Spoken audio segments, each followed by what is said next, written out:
So now we get to hear from Reverend Julie. Reverend Julie Moret is the author of What's Your What? How to Ignite Your Unique Brand.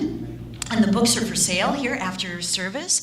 She also has a brand new CD since the last time she was here. And so I'm really excited about that.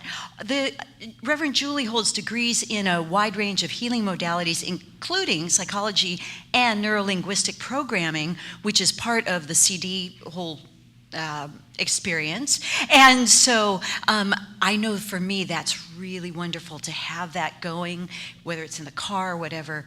Julie is the Agape International Spiritual Center speaker, staff minister, and member of the Executive Leadership Board.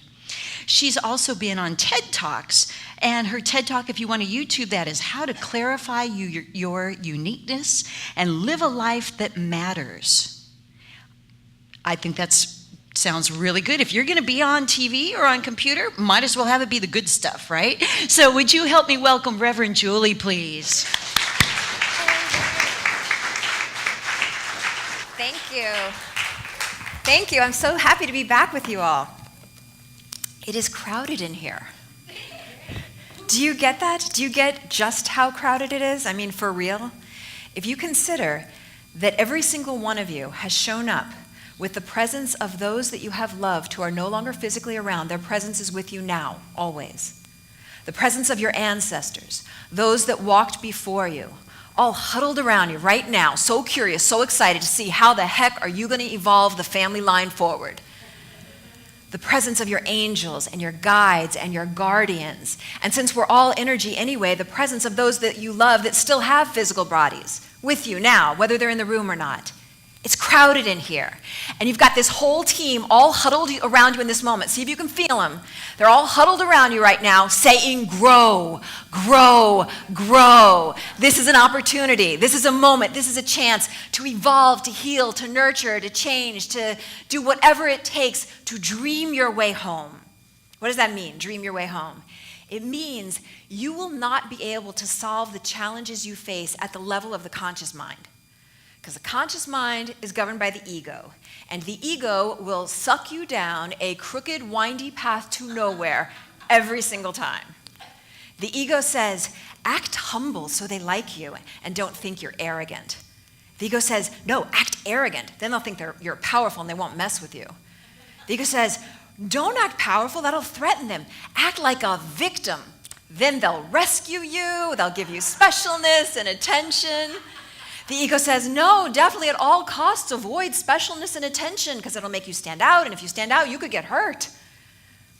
The ego says, act like you don't have an ego. Then they'll think you're really spiritual. The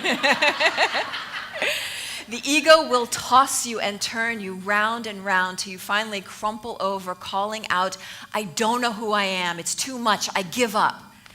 Have you ever reached that point of just giving up? Because it's in that moment of surrender that God leans down and gently whispers into your ear, now we may begin. Now we may begin. The chaos your mind thought you into, your heart may now love you out of. Get that? The chaos your mind thought you into, your heart may now love you out of. And so you're ready to begin the pilgrimage home. And you do that to finding home within yourself. You start showing up at services more regularly. You start being of service. You start being really mindful of every single word you utter, every action you take, that it is elevating. It is elevating to yourself, that it's elevating to your spiritual center, that it's elevating to the world. You start tithing. You tithe when you got nothing to tithe. You keep tithing. You start meditating and praying. And at first, the prayer sounds a little bit something like this. See if this sounds familiar to you. At first, it begins, Dear God, please give me. But you catch yourself, you rewind it back, and you begin again, Dear God, thank you. And then a couple seconds pass, and you find yourself again, Dear God, please give. And you catch yourself, and you rewind it back, and you begin again, Dear God, thank you.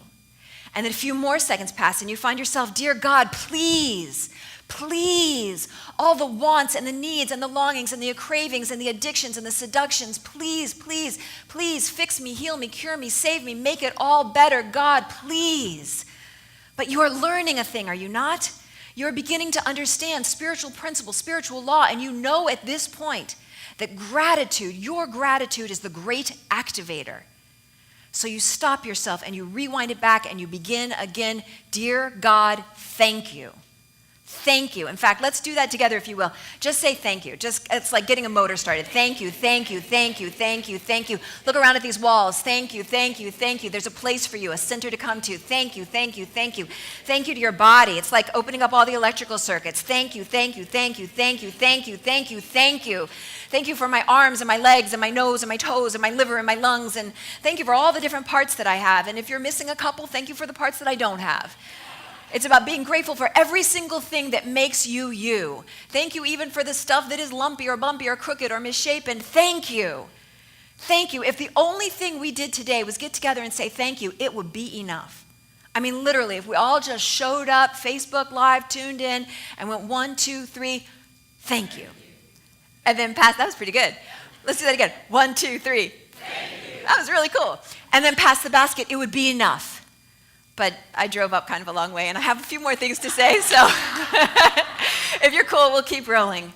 But now you're ready on the wings of gratitude to begin to dream your way home. But still, there's that lingering question. How can I be at home within myself if I'm not really 100% sure what myself is? You know, we have so many different sides. I don't know. Am I supposed to be love and light, peace and joy? Or am I like Kali, the goddess of death and destruction? And why does just saying that excite me so much, you know? Am I really rage and wrath and power and passion and fierce and feisty? That's the moment when you finally just drop down on hands and knees and turn it all over to God. Show me. Just give me a clue, Lord. What do you want? What do you need? Give me a sign. Who am I? And it's in that final moment of surrender that God gets down on hands and knees right at your side and says, oh, my beloved, you're my paintbrush. You're my paintbrush. Shauna's granddaughter knew it. You're my paintbrush. You are meant to paint with every single color of the rainbow.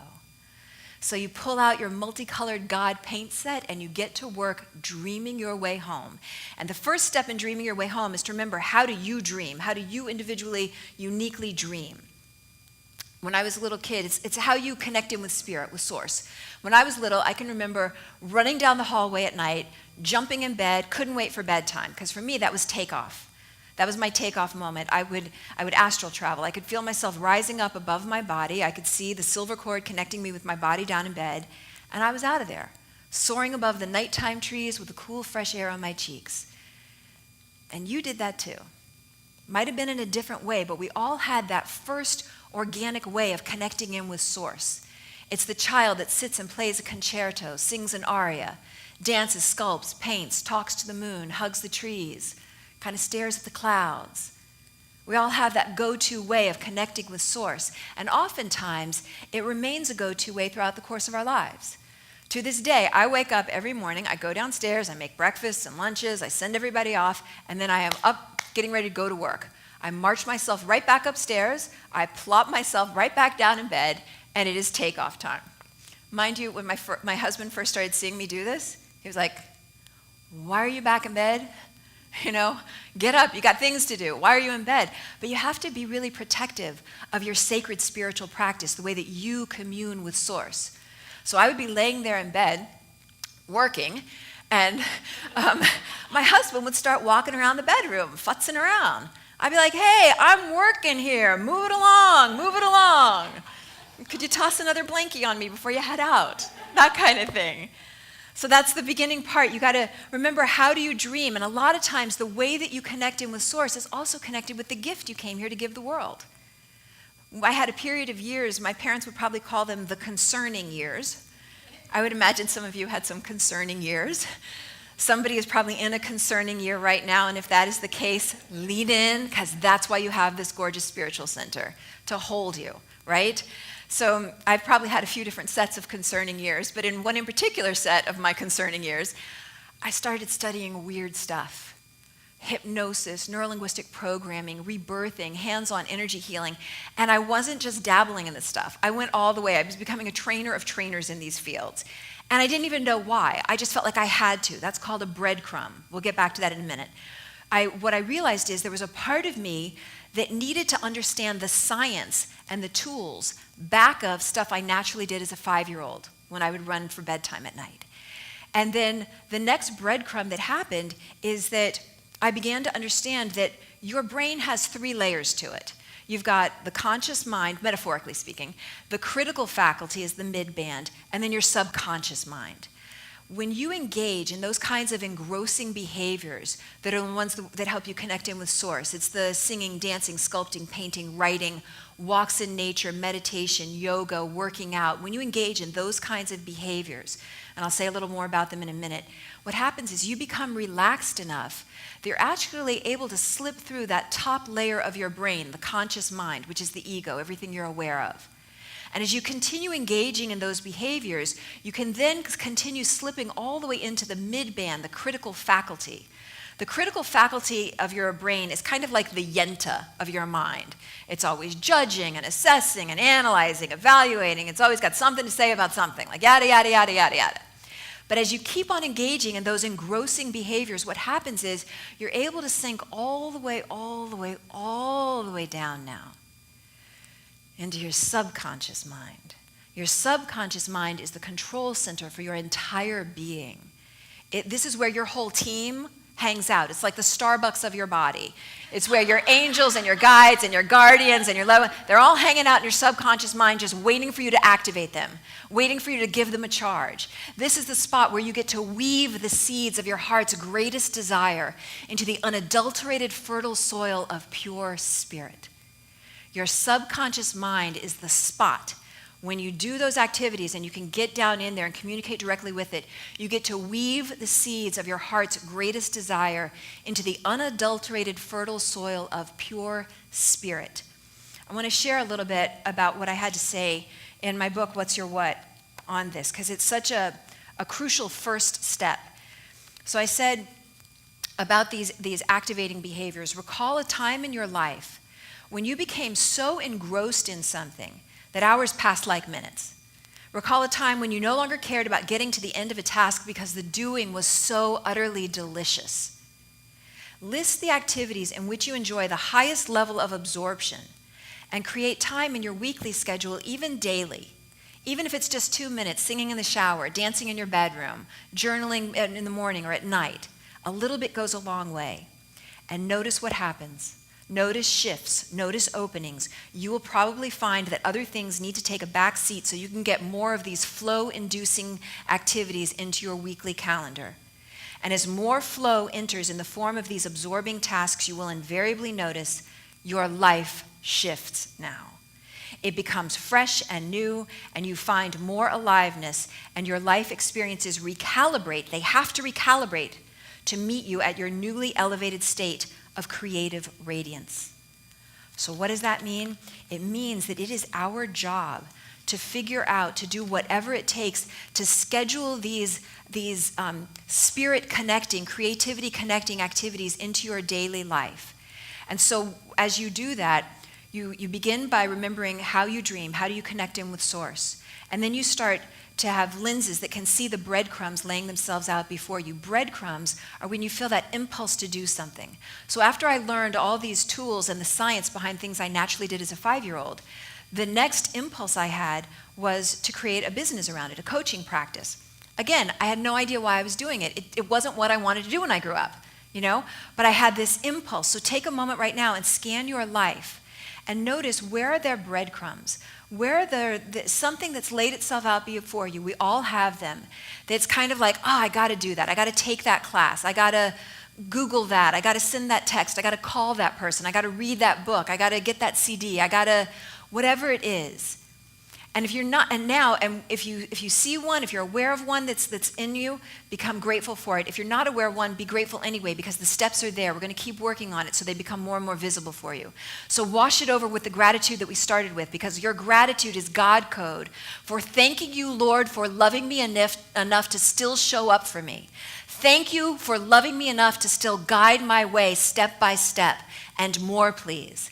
And so what happened is I started this coaching practice, and I would guide clients on the kinds of expanding, freeing, nurturing, releasing, transformative shamanic journeys that I naturally took as a 5-year-old.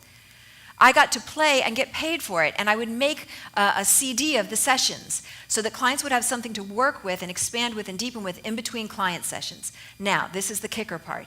When I finished coaching, I stopped coaching and I began to speak full-time. At first, I thought that whole coaching thing was a big sidetrack. Like, wow, I really went off on a tangent there. Think of all the things you've done in your life, and you have done some things that you're like, what was that about? But they're all pieces moving us towards this great masterpiece, and we don't know, as much as we think we might, we don't know what it's leading towards. But you keep following the breadcrumbs. I started getting breadcrumbs again that showed me it wasn't some far-off thing that I was doing with the coaching. About a year ago, past clients started finding me on social media, sending me messages like, do you remember that CD you sent me 10 years ago? I'm like, no. But thank you. It was so meaningful. It made such a difference. And so what opened up for me, that's a breadcrumb. When do you get validation, acknowledgement for something you do that's kind of easy for you? It may require work. Your singing requires all the things that you do to have your voice and your facility ready, but that's a gift, that moves through you, Shauna. And for all of you, we all have that thing. So it's about becoming open and available to whatever that gift is. And so I started making these CDs, and I became aware of these breadcrumbs that were laying themselves out before me, saying, this is the right track. You're on this right track. So I thought, that whole coaching thing I did, what if I could bring some of those tools into my speaking?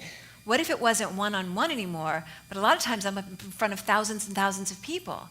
So I thought, that thing that I thought it was a mistake, no, it's the next evolution.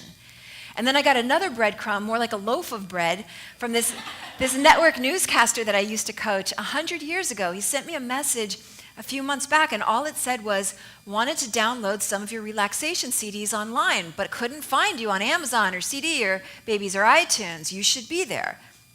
It wasn't really the nicest message. It was just like, done. But it was a breadcrumb, because I never would have thought of it. So then the last talk I did, I was inspired to create a CD to accompany it. And the inspiration was that congregants, since I travel around a whole bunch, congregants would have something to work with and expand with and deepen with in between talks, the way clients had something to work with in between sessions. Now here's the breadcrumbs raining down. Everywhere we went, they sold out. It showed me you're on the right path. You're on the right path. That's why I made this next one, because I'm following what I've decided at this point in my life, and I hope you are too, is I am now willing to unabashedly follow my breadcrumbs as they lay themselves out before me. Are you willing to follow your breadcrumbs as they lay themselves out before you? That's the question. And it's 100% our choice, because you get to decide. They're going to be there, and you get to be like, yeah, no. When I was 18 years old, I'm going to give you a cautionary tale here. When I was 18 years old, I had this inspiration to take a training. Had nothing to do with anything I wanted to do when I grew up, but I just felt like, I have to take that. And the side benefit to it was that by taking that training, I was going to learn a skill. So I would be able to earn money off of that skill for the rest of my life whenever I needed or wanted to. And I was so excited that I was going to take a training, even though I didn't know why I was doing it. I just had to do it. I was so excited about it that I called up somebody I'm really, really close with, and I shared with her the good news.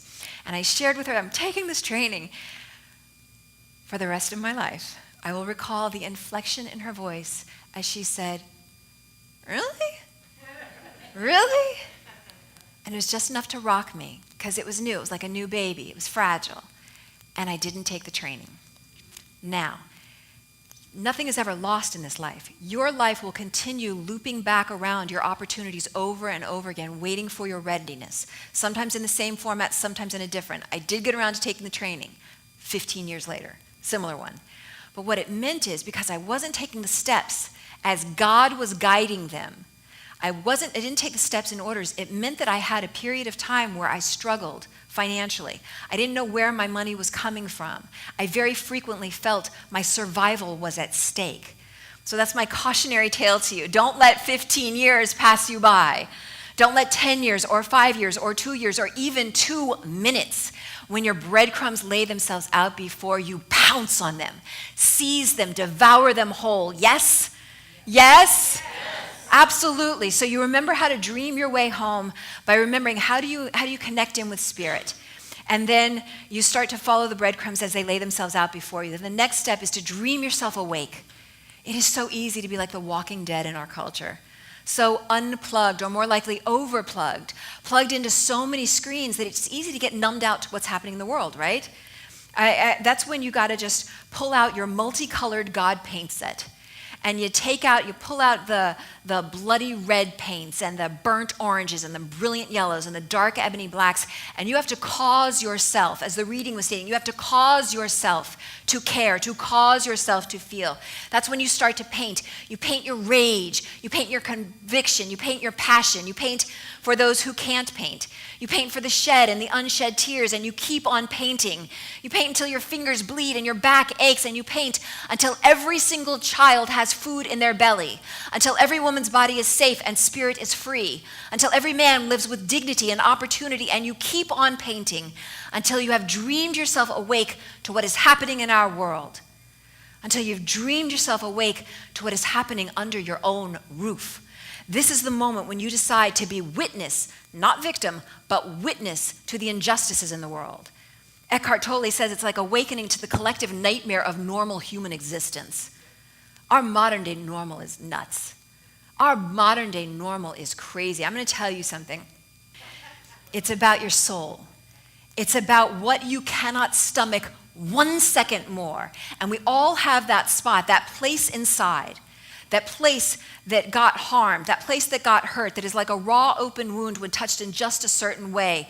The place that got hurt because of sexual preference or color of skin or height or weight or educational level or lack thereof. Race, religion, color, creed, all of that. Our work, our mission in this life is to do, no matter what you've been through, to do whatever it takes to figure out how to open up your heart again and love again and do something about it. Try that on. See if you can, just for a second, to open your heart again and love again and do something about it. That's the moment where you decide, I'm going to stop reacting to life and I'm going to start initiating it on my terms. I will stop reacting to life in this moment and I will begin to initiate it on my terms. That's the moment when you realize that there is a hero that lives inside of you. Did you even know that?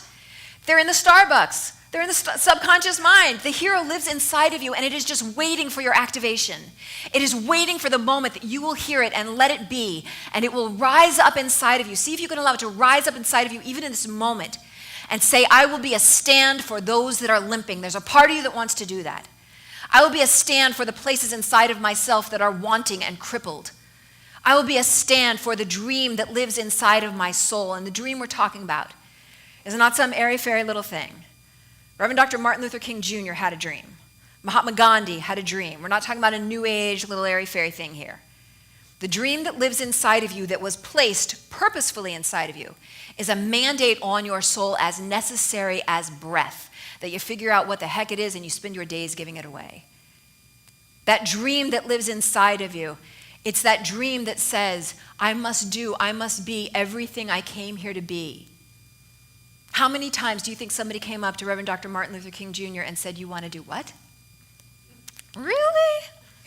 Really, Dr. King? You think you're going to have them join hand in hand like brothers and sisters? Really? But he paid them no mind. Could you pay them no mind? Could you pay them no mind? It put his children's lives at risk. He just kept walking the walk that was already walking him. Are you willing to walk the walk that is already walking you, if you will but listen? It put his children's lives at risk. It put his wife's life at risk. It put his own life at risk. It took down his little life because his big life would not be denied. Do not let your big life be denied, right? That's our purpose. That's our mission. Do not let. So much easier said than done. I get it. So much easier said than done because your little life is It's a chihuahua. It's a chihuahua. No offense to the chihuahua lovers in the crowd, but it is this big and it never shuts up. It is constantly, your little life is just constantly yapping all the wants and the needs and the addictions and the seductions and the cravings and the longings and the chocolate cake, chocolate cake, chocolate cake. And your big life, your big life is hard. For me, it is hard. It requires discipline and conviction and willingness and showing up and being of service and but I'll tell you something. If you get one glimpse, one split second of seeing who you really are, your true gorgeousness, your true nature, you will become a servant to it all the days of your life. Have you ever had one moment, a split second, of seeing who you really are? Take a moment, if you will, let's play a little bit just for a second, and imagine, get a remembrance of a time in your life when you were hitting it at all cylinders, even if it was just for a few seconds, a time when you felt that you were being, doing, having everything you came here to do. You've all had one. You've all had a moment of greatness. And if you can't think of one right now, make it up, because the part of you making it up is your subconscious mind. It functions with volition. It will give you exactly what you need right now. So recall a time in your life when you were doing it, being it, full, all cylinders go.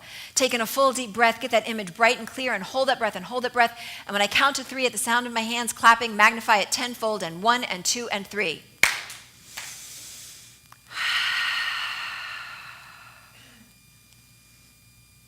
And one more time. Get that image in your mind's eye of you. Notice how you dress, how you look, who you hang out with, what you do, what you be, when you are being everything you came into this universe to be. Make it up if you need to. An image of your total brilliance. Now let the form of you get blended in with radiance. So you're becoming less worldly, more eternal, less matter, more energy. Let it blend. Start seeing radiance and light and luminosity, your full brilliance. Taking a full deep breath, see the brilliance of you doing, being everything you came here to be, and hold it and hold it. And on the count of 3, magnify it 100-fold, and 1 and 2 and 3. And let the particles of that vision rain down inside of your body like thousands and thousands of memories implanting themselves into your very DNA, reminding you who you really are, magnetizing you towards the fullest fruition of this truth. One last time, go all the way with this. Recall yourself in your absolute genius. What do you look like? What do you dress? How do you do? What do you be when you are being everything you came here to be? And you came here to be luminosity.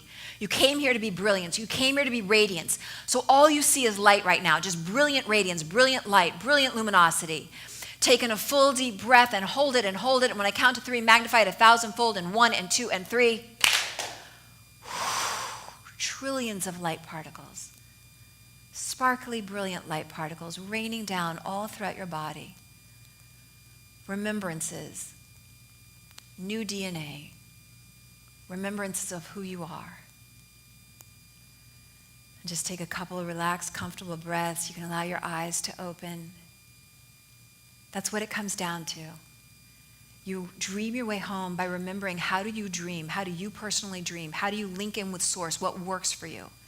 Start scheduling it in on a daily basis, even if it is 2 minutes singing in the shower, doodling, writing, whatever it is. Then dream yourself awake.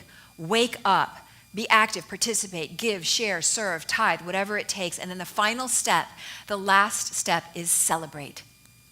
I was in services a couple Sundays ago. Reverend Michael Bernard Beckwith over at Agape International Spiritual Center, where I am. He was up on stage and he said, "Be happy."